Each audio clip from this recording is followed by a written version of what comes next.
pengambilan keputusan tentunya saya tidak bisa sendiri. Saya melibatkan Bapak Ibu guru, kemudian wali murid, bahkan komite untuk menyelesaikan permasalahan yang ada, sehingga nanti permasalahan ini bisa diputuskan secara bijak. Untuk langkah-langkah yang saya ambil, tentunya saya mengadakan rapat di daerah terlebih dahulu dengan memperhatikan berbagai unsur. Yang pertama yaitu keputusan yang kita ambil nantinya adalah keputusan yang berpihak kepada anak. Kemudian keputusan itu merupakan nilai kebajikan dan dapat dipertanggungjawabkan konsekuensinya. Seperti yang sudah saya kemukakan di awal, bahwa keputusan yang kita ambil harus berpihak kepada anak, kemudian berdasarkan nilai-nilai kebajikan, dan permasalahan atau keputusan yang kita ambil nantinya dapat dipertanggungjawabkan konsekuensinya. Dan pada akhirnya kita harus melihat nanti hasil akhir ke depannya seperti apa.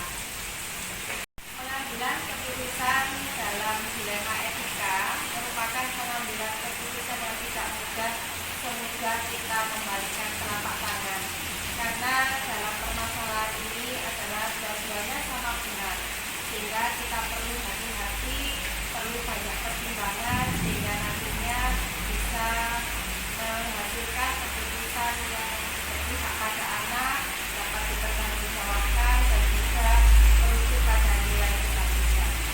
Dalam hal ini saya melihat dulu permasalahannya.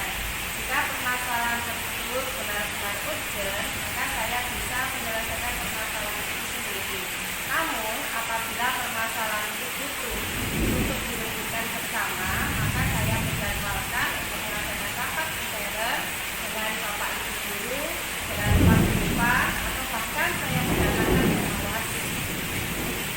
Dalam mengambil keputusan, tentunya saya juga memerlukan bantuan dukungan dari beberapa pihak, terutama dari Bapak Ibu guru, kemudian dari komite, bahkan juga kalau misal dibutuhkan, maka pengawas juga nanti akan saya libatkan dalam pengambilan keputusan.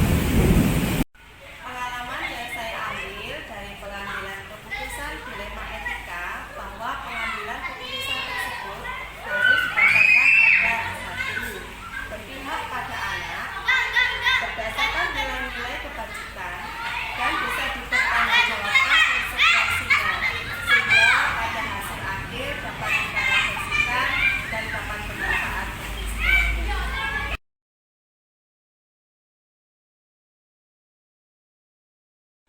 Kalau dilema etika itu terjadi ketika pemimpin harus memilih dua pilihan yang secara moral benar namun bertentangan. Sedangkan kalau bujukan normal adalah keputusan pasti karena pilihan benar atau sesuatu kebenaran melawan kesalahan yang dianggap sudah biasa. Pengambilan keputusannya saya pikirkan dulu baik-baik. Saya minta pendapat kepada rekan-rekan guru sebagai masukan untuk saya, agar keputusan yang saya buat tidak keliru. Langkah-langkah atau prosedur yang saya lakukan ada beberapa hal, yaitu satu, saya mempelajari dulu permasalahannya. Yang kedua, minta pendapat kepada rekan guru. Yang ketiga, saya pertimbangkan dampak dan manfaatnya. Setelah itu, saya baru ambil keputusannya bagaimana. Yang efektif saya lakukan adalah pasti tidak gegabah, meminta saran kepada orang-orang yang ada di sekitar saya, agar keputusan yang saya buat tepat dan dapat dipertanggungjawabkan, berpihak pada anak tentunya. Tantangan bagi saya harus mampu bertanggung jawab atas keputusan yang saya ambil. Saya pastikan tidak akan terburu-buru. Saya analisis dulu permasalahannya, kemudian saya pikirkan dampak dan manfaat keputusan yang saya buat terhadap permasalahan tersebut. Kalau saya sudah yakin, baru saya buat keputusan itu. Faktor yang memudahkan saya adalah masukan dan saran dari rekan-rekan guru semuanya.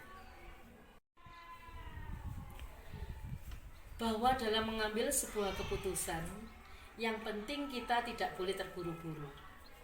Kita harus memikirkannya baik-baik dengan meminta saran dari rekan guru, agar keputusan yang saya ambil adalah menjadi keputusan yang terbaik, yaitu keputusan tersebut dapat meminimalisir kerugian serta lebih banyak manfaatnya.